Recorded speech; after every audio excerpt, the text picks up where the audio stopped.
Assalamualaikum warahmatullahi wabarakatuh. Salam sejahtera untuk kita semua. Ketemu lagi dengan saya, Surono, di podcast Ruang Bincang, tim pemenangan daerah Ganjar Mahfud, Sumatera Selatan.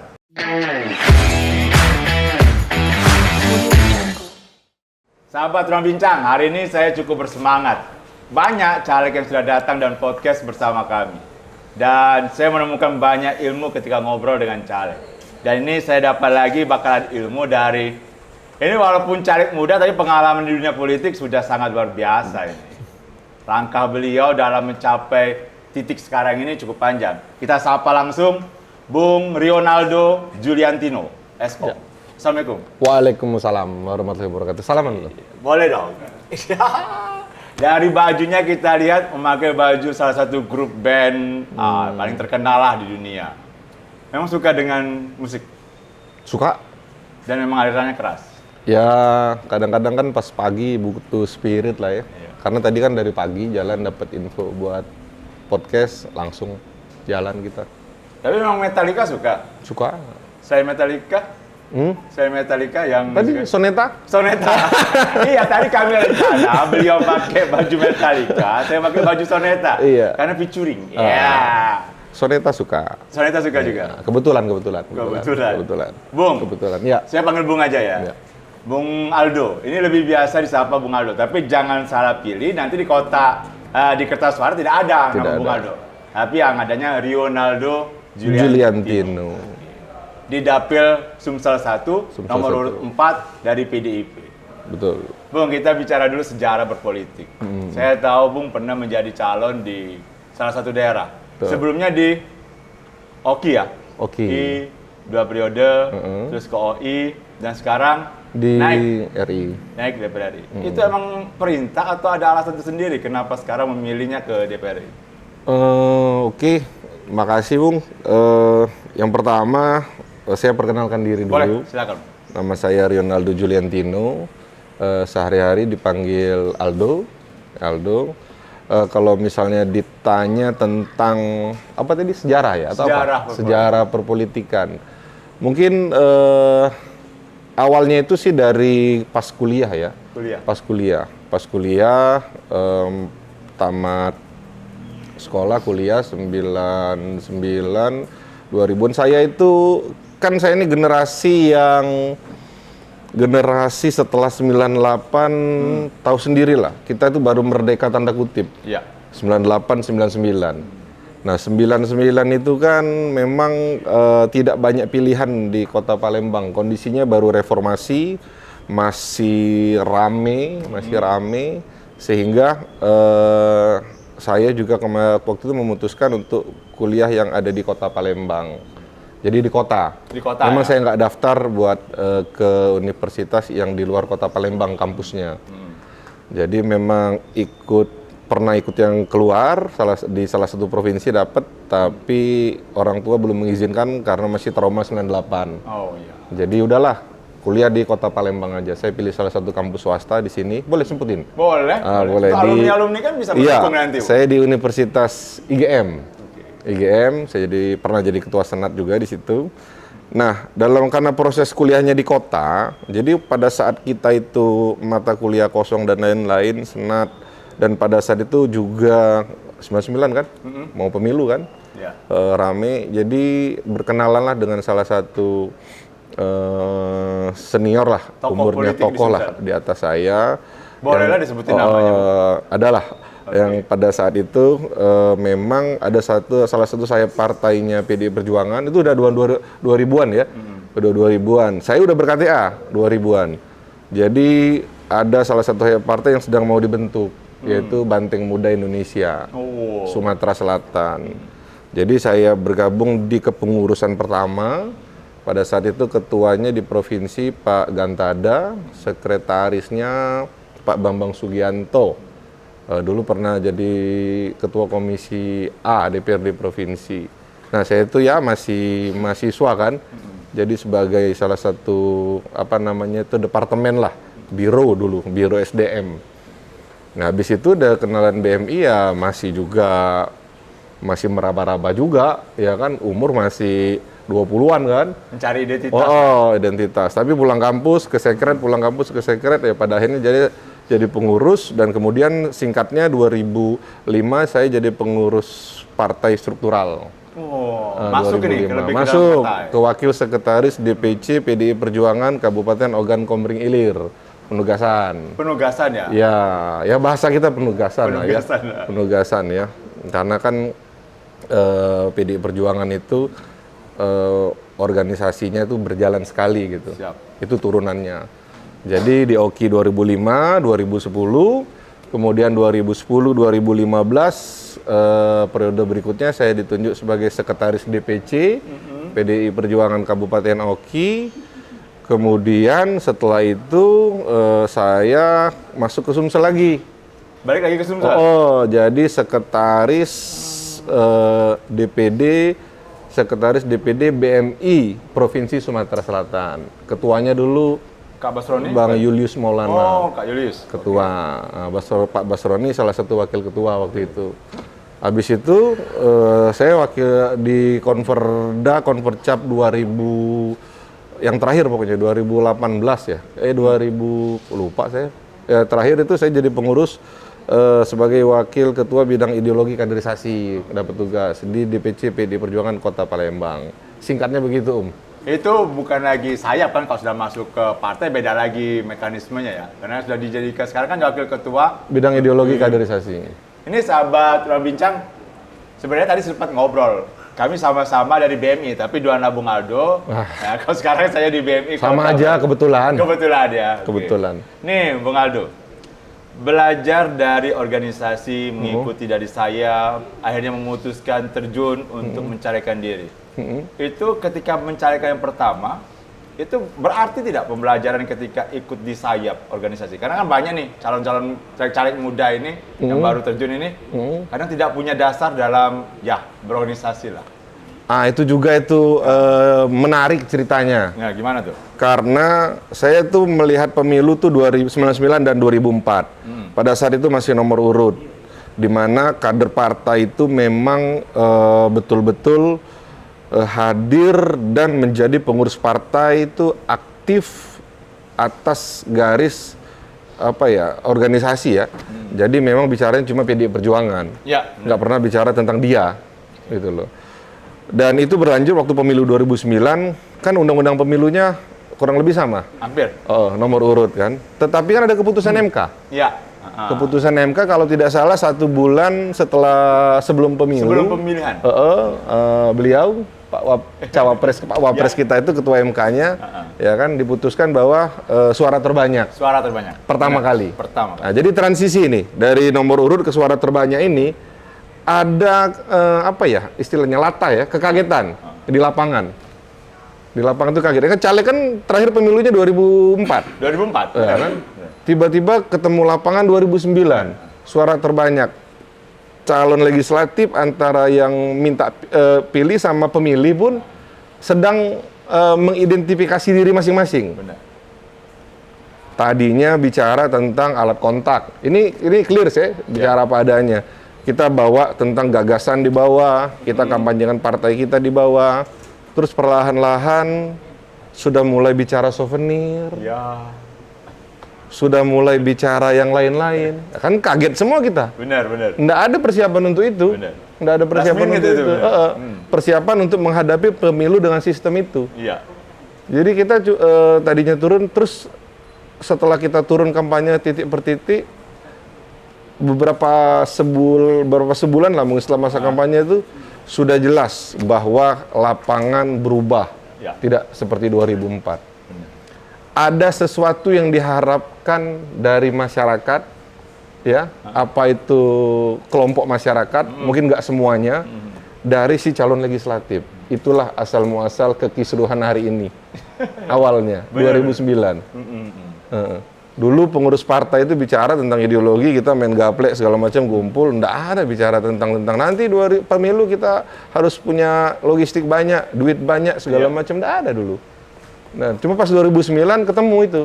Ketemunya di jalan. Jadi macam-macam aja itu enggak tahu kita, tiba-tiba ada yang mulai kok caleg itu ngasih sarung ya ke rumah itu. Iya. Iya kan? Kok caleg itu mulai ngasih, dulu lucu, Bang. Gimana tuh? kalau setiap di jalan itu, saya kan di Oki ya, di desa. Jadi kalau misalnya keluar apa namanya, ada lorong atau gang di desa keluar, kalau masyarakat udah pakai peci haji itu ya, itu udah ada caleg tuh di dalam tuh. Iya. Apa sudah ngobrol dengan caleg? Udah, karena keluar udah pakai pecinya seragam. Seragam. Mulai ada buah tangan. Mulai ada buah tangan. Nah, dosis buah tangan ini meningkat dari pemilu ke pemilu. Dan sekarang semakin meningkat lagi. Wah, parah Mas. Parah, Lapangan kita becek. Becek, kerikil, ya. Cuma nggak semua masyarakat nggak semua ya. Nggak semua bisa disentuh dengan. Nggak semua, masih ada yang punya hati nurani, masih. Cuma kadang-kadang juga apa namanya ini kita ngomong apa adanya ya. Harus ini. Proses keadaan demokrasi kita hari ini seperti itu, sudah tidak kurang sehat, tidak baik-baik saja. Itu mengganggu tidak dari sisi pola perjuangan kita dalam apa ya? Kalau saya jujur dan mau jujur, terus terang saja, pemilu hari ini tuh sudah terdegradasi. Wah. Terdegradasi. Jadi kadang-kadang kalau kita diskusi, pemilu itu nggak usah juga, jadi caleg itu nggak usah terlalu mengerti tentang partainya, nggak usah bawa gagasan, nggak usah bawa ide. Hari ini pemilu itu, jujur ya, ini mungkin di-cut atau enggak nanti ya, diedit boleh terserah. Pemilu hari ini itu nggak usah tentang ideologi negara, ideologi bangsa, bicara tentang Pancasila. Hari ini tuh semua sudah capek kayaknya, masyarakatnya juga capek. Jadi hari ini cuma tentang ilmu mendistribusikan sesuatu dengan baik. Oke. Nah ini saya menarik. Cuma itu pemilu hari ini, Mas. Ini dari sekian banyak, ini sahabat ruang bincang, dari sekian banyak caleg yang hadir di podcast, kita punya pembicaraan yang berbeda kali ini. Dan saya rasa ini hal yang wajar-wajar saja. Faktual. Dan saya mau nggak mau nutup-nutupin. Nggak boleh. Ini saya mau tanya langsung. Saya sempat diskusi dengan salah satu caleg. Beliau menyatakan seperti ini. Yang kami bahaya ini sekarang ini, Bang Suren, itu caleg-caleg yang baru pertama kali nyalon. Mereka jor-joran dari segi logistik, dari segi, mohon maaf ya, finansial, yang lain-lain. Benar nggak hal ini? Pandangan dari Bang Aldo. Ada benernya, nggak 100% benar. Yang incumbent itu kan sudah duduk, iya, sudah merasakan segala sesuatunya. Otomatis mereka ya lebih dulu ingin mempertahankan kursinya pasti. Nah, saya pikir sama kali ya, semangatnya sama. Karena yang baru nyalon pun juga ya memang agak lebih, mungkin di permukaan aja kita lihat, Mas. Ya? Karena mereka mungkin karena tadi ya, baru pertama tadi, jadi pengen tampil, pengen dilihat apa yang dilakukan. Kalau kawan-kawan yang sudah pernah, mereka silent gitu kan. Tapi kurang lebih logistik sumber dayanya sama lah. Bahkan mungkin lebih besar. Nih, saya tadi ngobrol dengan salah satu ketua DPW partai ya, partai pendukung kita, Mas Agus Sutikno dari P3. Ada dua modal dasar caleg katanya, finansial dan sosial. Ya, finansial ya keuangan, yang lain sosial adalah kedekatan kita dengan masyarakat. Ini Bang Aldo dalam merekrut konstituen ini lebih mengedepankan kedekatan sosial atau bermain juga dari finansial, alat peraga dan lain-lain? Oke, kalau hari ini kan sepertinya penggiringan opini untuk proses pencalekan itu entah dari pengamat, entah dari konsultan politik, narasumber lembaga survei, selalu bicara tentang popularitas, itu kan? Benar. Elektabilitas. Kalau di kaki lima ditambahin, Mas, satu lagi. Apa tuh? Isi tas. Isi tas. Di bawah tuh ada istilah itu, isi tas. Ya. Dan ini tidak akan diedit, tenang. Nah, isi tas. Itu. Hari ini ya, dulu kan nggak ada itu. Jadi kalau saya masih meyakini. Masih meyakini kalau misalnya finansial itu tetap harus ada sebagai alat kita.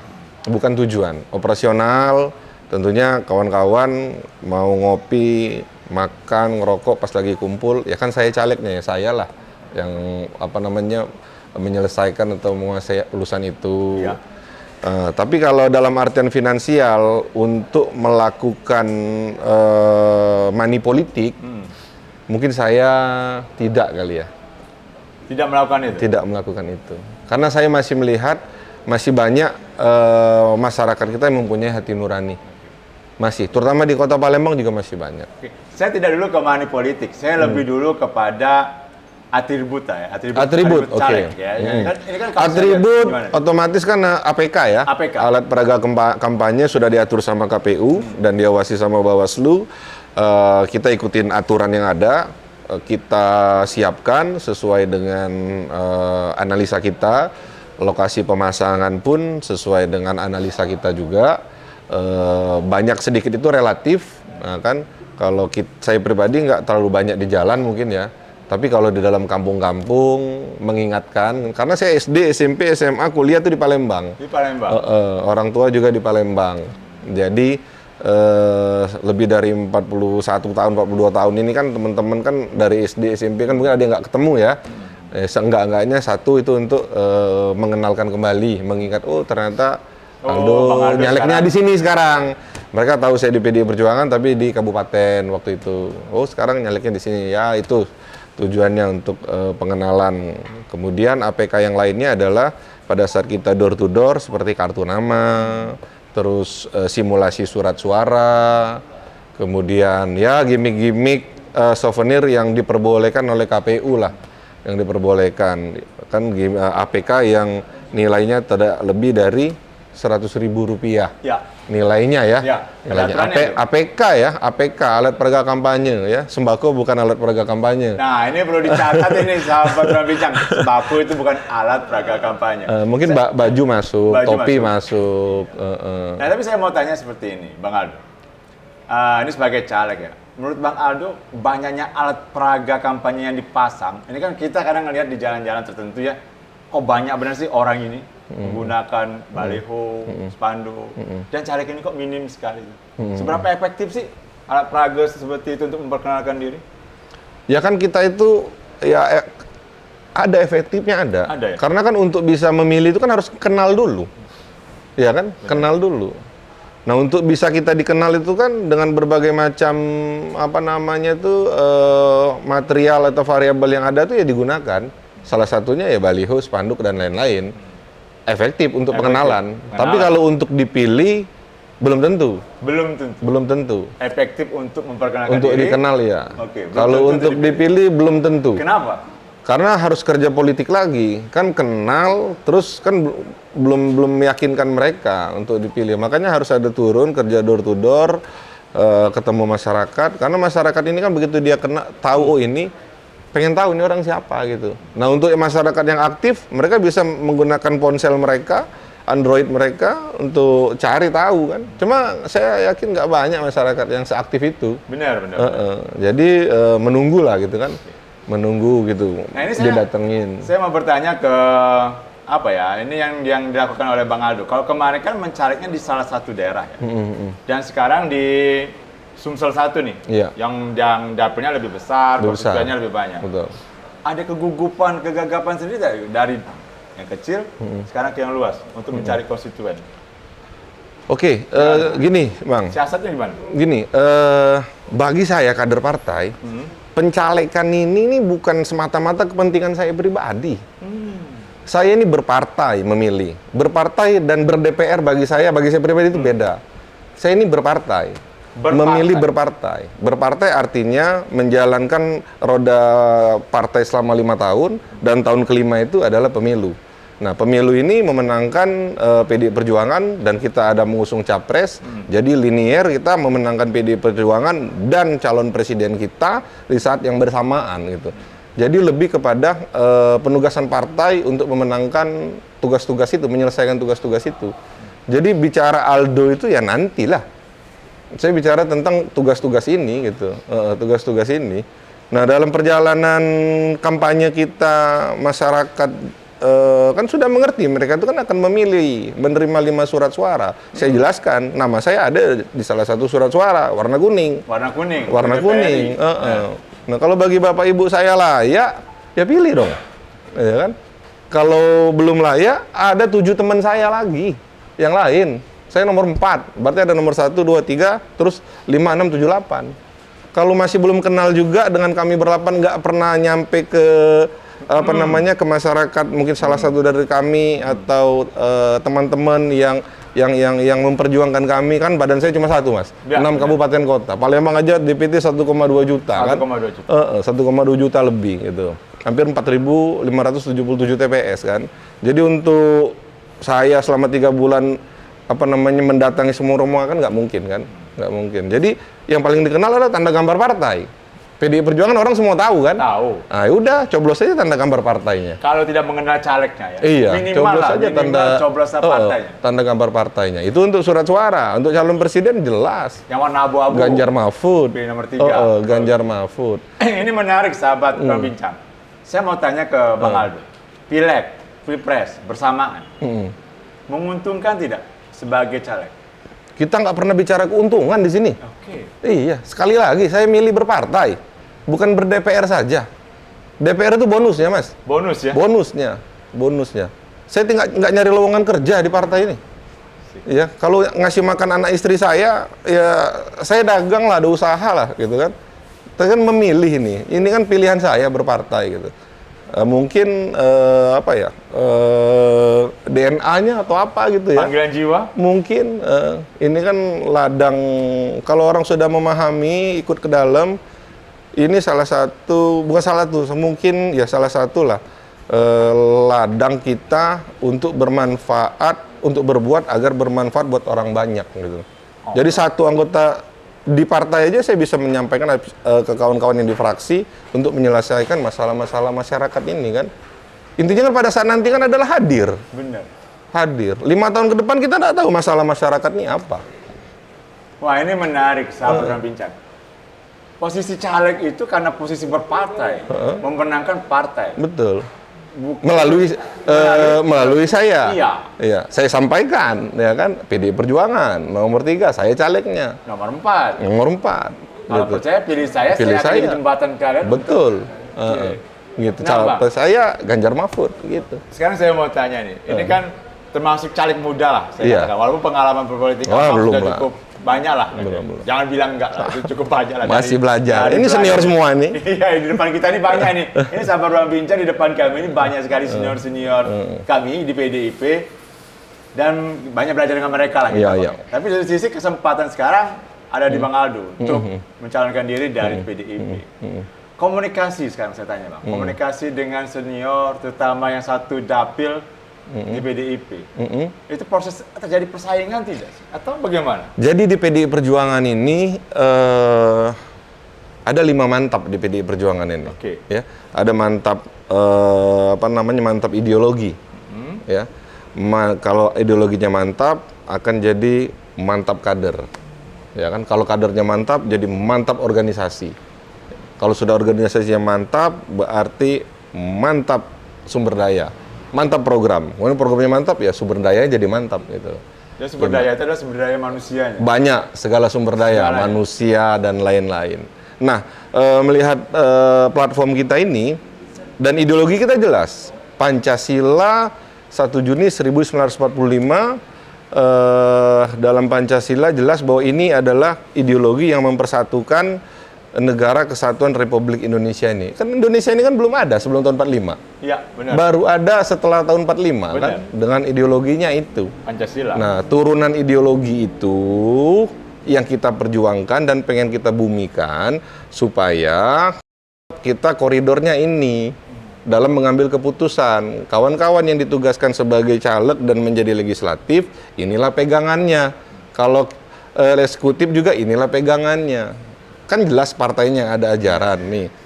Kemudian kayak kita beli handphone lah, kan ada buku manual booknya. Petunjuk. Iya, kalau berpartai nggak punya ideologi, pakai handphone ini nggak mau baca manual booknya, ini fungsinya paling 20% kepake, 80%-nya nggak kepake. WA, Facebook, IG, YouTube, apalagi? Paling Google. Ya kan, SMS ada di situ, telepon. 7. Fungsinya kan padahal ratusan. Bisa scan. Video call satu lagi lah ya. Video call. Iya, bisa scan, bisa lihat stok saham, bisa lihat apalah, semuanya ada di situ. Asal jangan judi slot. Reminder. Ya kan pasti ada negatif kan. Tinggal kita mau apa nggak gunakan. Jadi itu. Jadi kalau bicara persaingan, nggak pernah merasa bersaing. Karena kan dari PDI Perjuangan jelas kita gotong royong. Kita gotong royong memenangkan PDI Perjuangan. Ntar setelah 14 Februari berapa sih kursi yang didapatkan gitu? Itu yang terpenting. Dan yang duduk yang suara terbanyak. Sudah selesai ya? Selesai. Itu aja. Dan pemilu saya yang ketiga ya begitu aja. Selesai, sudah. Siapa yang jadi ya udah itu suara Iya. ada dan kita sudah berjuang untuk partai. Sudah. Tinggal kita lihatlah Tuhan menakdirkan yang mana. Betul, itu saya lakukan di setiap pemilu. Saya itu jadi DPRD-nya PAW ya. PAW. Jadi saya lakukan itu ternyata di tengah-tengah saya dapat pengganti antar waktu. Nah, ini hal yang menarik ini. Kita kalau dilandasi dengan gotong royong dan ikhlas, Ya harus riang gembira. yang gembira, semuanya bisa berjalan dengan sesuai dengan tujuan. Lah. Bisa. Ini sahabat Ruang Bincang, kalau ngobrol kayak gini kita dapat kuliah politik juga dari anak muda. Jadi sebenarnya kita bisa jadikan beliau jadi pengawal politik juga. Tapi untuk bagaimana berpolitik yang riang gembira. Kalau bicara riang gembira, kita identik dengan pemilih pemula, pemilih muda. 60%, Bang. Kalau di Sumsel ini, kalau data KPU terakhir, 56,4. ya, kalau dari KPU Sumsel 56. 56,4. Saya masih merasakan, Bang, ya. Kemarin bertanya-tanya ke banyak anak-anak muda, agak kurang peduli dengan tanggal 14 Februari nanti untuk memberikan hak pilih. Pandangan Abang bagaimana nih dengan pemilih pemula ini? Itu PR. Jadi memang itu tadi ya, karena sistem politik yang seperti ini terlalu terbuka. Terbuka ini mungkin bagus, mungkin di negara tertentu. Di Indonesia itu harusnya bagus juga, tapi ada yang menyalahgunakan kan, kesempatan untuk terbuka ini dimanfaatkan untuk meraih suara dengan cara-cara yang tidak baik. Tidak baik, money politik lah. Ya, money politik, iming-iming dan lain-lain itu. Tadi pertanyaannya apa? Anak-anak muda masih kurang peduli untuk menggunakan hak suara. Ya, itu juga. Itu mungkin, jadi PDI Perjuangan sendirian, kan salah satu tugas partai politik ini kan memberikan pendidikan politik kepada masyarakat. Ya, kita berbuih-buih selalu pengkaderan, kita terus juga di tiap acara, setiap tahun, itu bicara politik dengan kawan-kawan, dengan adik-adik, mahasiswa, dan lain-lain. Tapi kan kadang-kadang tereduksi oleh kawan-kawan yang mungkin parpol lain tidak menunjukkan itu. Tidak menunjukkan itu. Tiba-tiba muncul calegnya ya apa ya? Ya itu tadilah bukan artis yang belum ada kapasitas gitu kan. Terus pemilu didegradasi dengan joget-joget, dengan goyang-goyang, dengan apa itu. Memang Party ID di Indonesia ini kan rendah, Mas. Party ID itu kita itu mengidentifikasi diri kita itu afiliasi politiknya kemana, itu masih rendah. Benar. Contoh, saya ini karakternya seperti ini nih, terus sukanya makan ini nih, jalannya begini nih. Kalau nyoblos itu partai apa ya? Yang cocok dengan passion saya. Nah, itu kan Party ID-nya rendah. Kalau di katakanlah Amerika, Party ID-nya kan tinggi. Kalau saya tidak salah di atas 60% atau 80% lah. Artinya dari minuman pun orang Demokrat sama Republik itu minumannya beda. Iya loh, bener. Minuman kemasannya beda. Kalau Republik minumnya ini. Kalau Demokrat minumnya ini. Karena afiliasi politik ya. Jadi udah sampai ke sana gitu. Nah kalau di sini kan ini yang saya takutkan, anak muda, Gen Z yang 56% ini, lebih ini kalau misalnya tidak teredukasi dengan baik, salah kita juga ini. Ini takut salah memutuskan variabel yang mereka pakai untuk memutuskan pilih capres, cawapres, kemudian partai politik, takutnya keliru gitu. Makanya kita harus kerja bareng-bareng nih. Siap. Kerja bareng-bareng. Kerja gotong royong lah. Gotong royong. Untuk memberikan pendidikan politik kan. Betapa pentingnya hak suara mereka. Iya, masa Pilpres itu cuma dikaitkan dengan satu variabel. Iya. Misalnya cuma goyang-goyang, joget-joget, atau karena anak presiden atau artis gitu. Nah, jadi sayang sekali. Tapi saya ya secara pribadi saya akan terus berjuang dalam setiap pertemuan-pertemuan door to door yang kita lakukan, kita sampaikan itu. Tapi tetap yakin kan Bang Aldo kalau anak-anak muda akan dengan sukarela datang nanti tanggal 14 Februari memberikan hak pilihnya? Atau ada pemikiran tersendiri? Ada beberapa banyak hal yang kami temui di lapangan, tapi kami konsisten. Yang harus kami lakukan ya kita melakukan pertama adalah mengcounter serangan. Nggak bisa cuma kampanye kan, harus counter dulu. Karena ada serangan di bawah. Ada serangan. Serangan itu ya fitnah, hoax, dan lain-lain. Nah itu kita singkirkan dulu, ini yang benernya loh.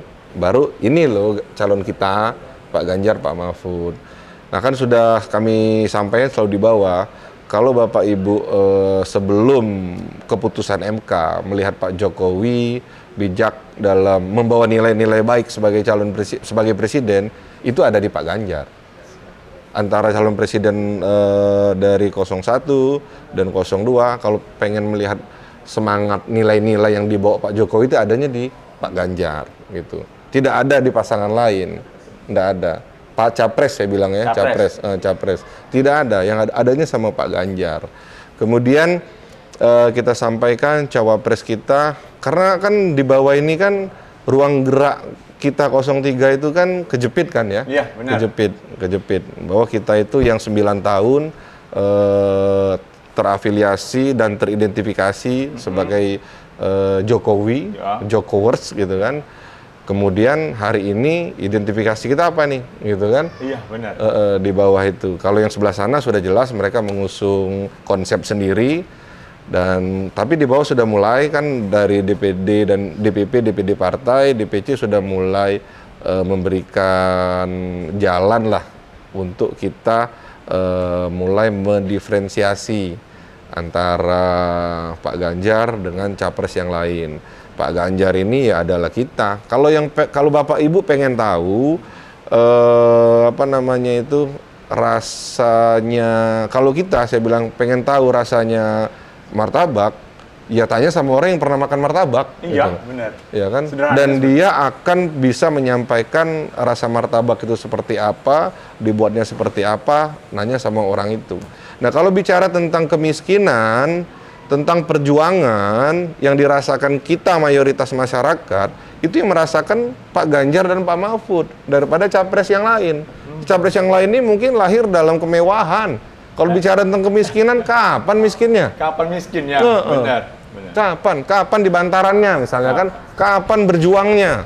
Nah, Pak Ganjar berjuang dari bawah kan, anak polisi yang pangkat rendah, Pak Mahfud juga anak PNS, bukan tinggi-tinggi banget kan. Jadi mereka lebih paham tentang susah gitu loh. Nah, kalau mereka lebih paham tentang susah, mereka akan bekerja untuk mengurangi bahkan mungkin menghilangkan kesusahan masyarakat itu. Karena tapi mereka kan butuh tidak mau waktu. Masyarakat mengalami apa yang mereka rasakan. Karena mereka tahu yang dialami masyarakat itu. Setuju, Bang. Dia mengalami langsung. Sekian kan kata Pak Mahfud, capres-cawapres yang akan maju ini kan bukan orang yang muncul dari goa. Iya. Orang yang hidup dan punya rekam jejak. Ya kan? Nah, rekam jejak ini yang kami sampaikan terus di bawah. Capres 1, 2, 3, rekam jejaknya kami sampaikan. Kan tugas kita menyampaikan, meyakinkan. Menyampaikan dan meyakinkan. Dan meyakinkan. Baik, Bang Aldo. Ini karena keterbatasan waktu ya podcast kita. Tapi nanti saya akan undang lagi Bang Aldo bersama tim.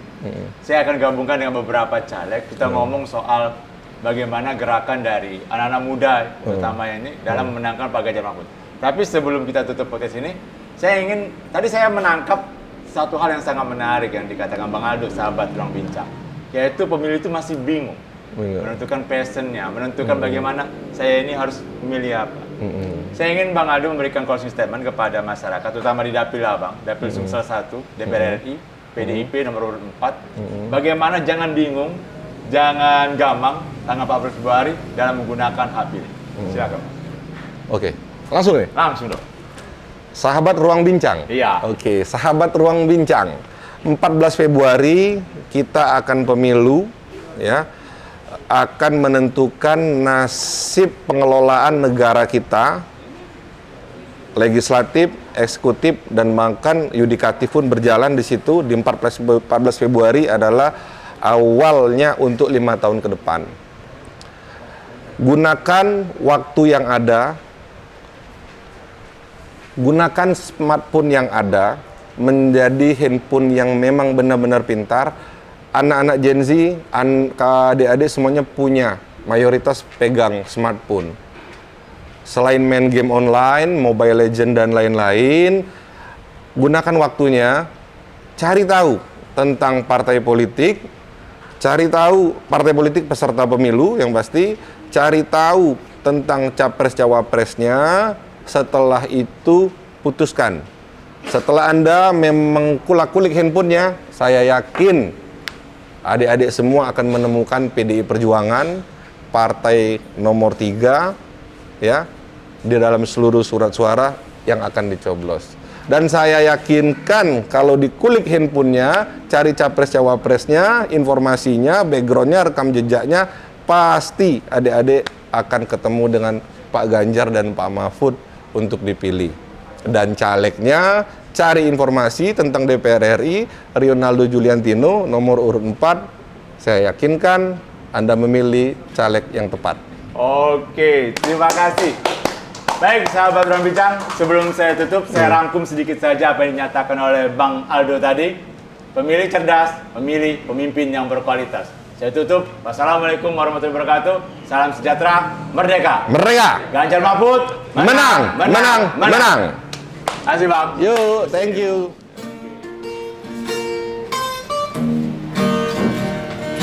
Ganjar